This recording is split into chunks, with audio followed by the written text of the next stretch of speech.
약을 남성분들이 요새 굉장히 약들이 많이 나오죠. 그거는 사실은 it doesn't one size fits all 이라는 말 있죠. 그거는 별로 크게 물론 뭐 남성분들 뭐 문제, 발기 문제 이런 게 있을 때 약을 먹고 도움이 될 수가 있지만 실제적으로 아주 템퍼러리한 방법이고요. 부부 관계의 개선을 하는 것, 그것이 굉장히 중요한 문제입니다. 자, 그러면 지금 몇 분 남았어요? 15분이요? 오케이. 자, 그러면 그 다음 이제 우선 이거는 상식적으로 좀 알고 계시라고 제가 이거를 그 치료법에 대해서 지금 간단하게 넘어가겠습니다. 그 성기능 장애는 사실 이런 지병, 몸에 당뇨병, 심장 발경, 뇌신경, 호르몬 불균형, 신장, 간 손상, 술 중독, 술을 많이 드시는 분이나 마약 이런 거 사용하시는 분, 또는 우울증, 정신 건강에 문제가 있으신 분들, 또 이런 거 굉장히 영향을 많이 받고요. 또 여성의 그 성기능 장애 중에 하나가 그 성욕구 저하증은 상당히 심리적인 게 굉장히 많아요, 여성들한테는. 그리고 특히 우울증이나 불안증 이런 것 때문에 또 약을 복용하시는 여성분들도 그 굉장히 욕구가 감소가 되고요. 피임약, 신경안정제 이런 약들도 그 성욕구를 감소시키는 것으로 알려져 있고요. 이제 치료 방법은 보통 신체적인 건강 문제와 성에 대한 심리적인 반응을 검토한 후에 인지와 행동에 따른 체계적인 성교육도 하고요.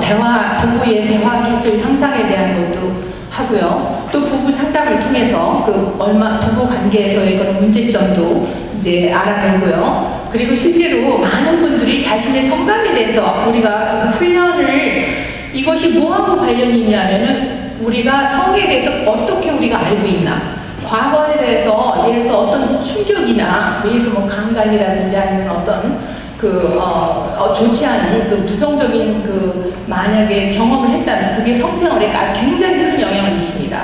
그 부부 관계에서. 또 우울증이나 이제 불안증 증세로 인한 원인, 왜 그런 질병이 왔는지, 정신적인 질병이 왔는지, 또, 친밀감. 그러니까 이 제일 중요한 게 뭐냐 하면 이제 많은 케이스에 한 명은 부부 중에서 여성이든 남성이든 한 분은 더 원하고 한 분은 더 부정적으로 이렇게 제출을 하고 이런 관계. 또 아니면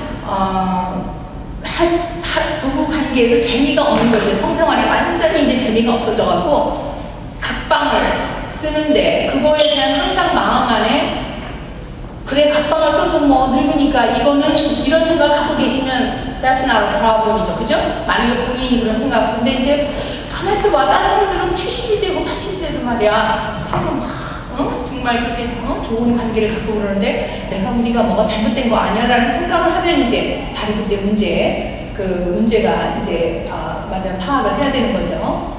자, 그러면 여성만이 성에 관련된 피해자가 아니며 남녀 모두 성에 관한 자세와 태도를 남녀 구분 없이 동등하게 인식할 때 서로가 성적으로 표현하는 데 필요한 자긍심을 높이며 성에 대한 자유로운 표현. 이 자유로운 표현이 결국 뭐냐면 자신이 원하는 거를 상대한테 알려주는 거예요.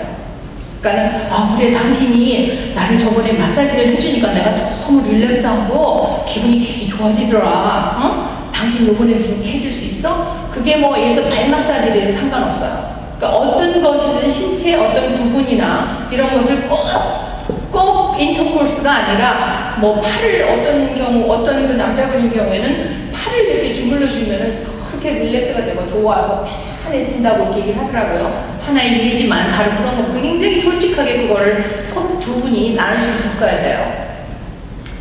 그러니까 이제 아까도 제가 말씀드렸지만 이제 남녀의 여성에게 가장 많이 나타나는 성기능 장애가 성에 대한 욕망과 올가즘을 느끼지 못하는 것, 이 두 가지가 가장 일반적으로 여성들한테 많이 나타나는 케이스고요.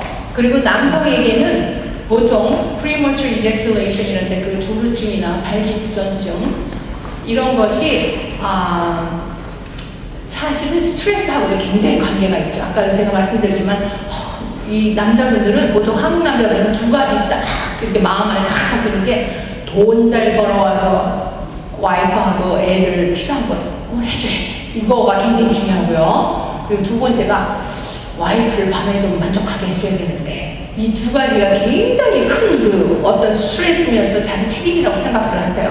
그래서 그 와이프를 밤 생활에서 만족하지 못한다라고 스스로 자기 느끼게 되면 특히 부인이 별로 올가즘도 느끼는 것 같지도 않고 별로 탈탁하게 적극적으로 나오지도 않고 그냥 해도 그냥 피동적으로 그냥 뭐 해라 너 해라 나는 그냥 가만히 있으려다 이런 식으로 되면 그것이 남성의 심리적으로 굉장히 큰 영향을 미칩니다. 그래서 자신감이 없어져요. 그 진짜 그 마음바닥에.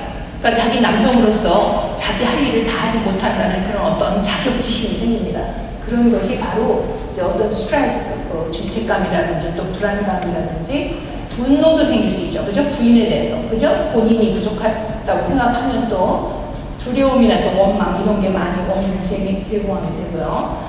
자, 지금 시간이 사실 이제 제가 5분 남았습니다. 그래서 이 가정 재정 문제라든지 이런 거는 제가 이제 이 돈 그 다음에 세금이라는 것이 돈 문제인 것 같아요. 부부제가 순서대로 대화가 제일 심각하고요. 그 다음에 이제 성 문제고 그 다음에 재정 문제까지만 하겠습니다. 그 다음 이제 나머지도 상당히 많이 있지만 또 닥터 최가 또 강의를 하셔야 되니까 제한된 시간에 이제 돈 문제에 대해서 사실 정직하게 얘기하고 하는 것이 쉽지 않아요. 많은 케이스에 제가 본 케이스로는 보통 남자분들한테 얘기 안 하고 여자분들이 이렇게 쌈짓돈을 이렇게 몰래 세이빙 해놓는 케이스가 참 많더라고요. 이제 그런 문제가 좀 갈등이 심화가 될 때가 있는 것 같아요. 그것이 겉으로 드러날 때. 돈에 대한 자세를 이해하며 두 사람의 다른 자세가 서로에게 도움이 되도록 이해하는 자세를 갖는다. 이거 사실은 쉽지 않은 것 같아요. 특히 1세 한국 한인 가정에서 똑같이 일을 하시더라도 예를 들어서 남자분들만 일하시는 경우에는 보통 여성분들이 뭐 돈을 매니지를 한다든지 아니면 남성분들이 한다든지 하니까 어떤 그 도움이 되도록 이해하는 자세보다는 이렇게 하는 거라고 하면 그런가 보다 이런 식의 그 관계지 그거를 서로 이해를 하려는 자세는 조금 부족한 걸 제가 많이 느꼈고요. 그리고 이제 돈 문제에서 특히 상대를 비난하거나 책임 추궁하는 일이 참 많죠, 사실은. 그죠? 돈 문제로. 실제적으로 대화나 성생활에서의 어떤 불만이 돈 문제로 또 이게 연결이 돼서 돈 문제로 많이 싸움을 하는 부부들도 많이 있어요. 그게 직접적인 그 결과는 아니지만 이걸로 인해서 나타나는 거죠. 서로 각자 사적으로 쓸 수 있는 돈을 따로 준비해서 사용한다. 예, 이것도 사실은 그렇게 하는 가정이 얼마나 되는지는 모르겠어요. 제가 뭐 리서치는 안 해봐서 그렇지만 하여튼 여기서 정말 이렇게 하시는 분들이 있으세요? 사적으로 필요한 돈 따로따로 준비해서 쓰시는 분들 많이 있으세요? 그러신 분들 없으세요? 오케이. 단기적인 그럼 어떻게 하세요? 오케이. 자, 그러면 사실 저게 굉장히 중요한 거예요. 인격적으로 서로 동등하게 해주는 거거든요. 우리가 필요한 게 있잖아요, 사적으로. 그죠? 부부가 같이 쓰는 돈이 있어도 그런 거를 얘기하는 단기적인 목표와 장기적인 목표, 개인적으로 정하되 한 가족으로서 상당히 아이디얼한데 이게 사실은 웨스턴, 그죠?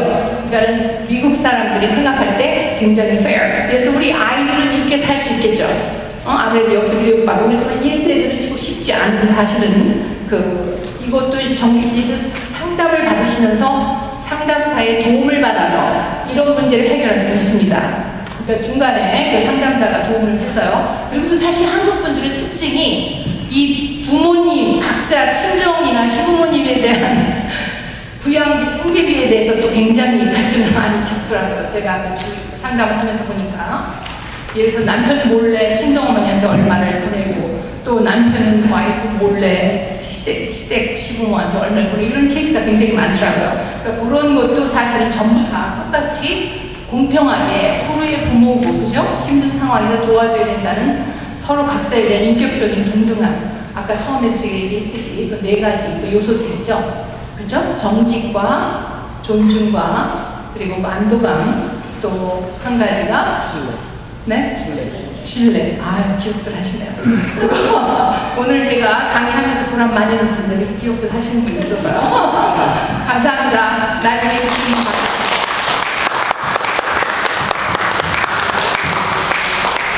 오픈 브레이크하고 닥터 최 선생님 강의 받도록 하겠습니다. 감사합니다.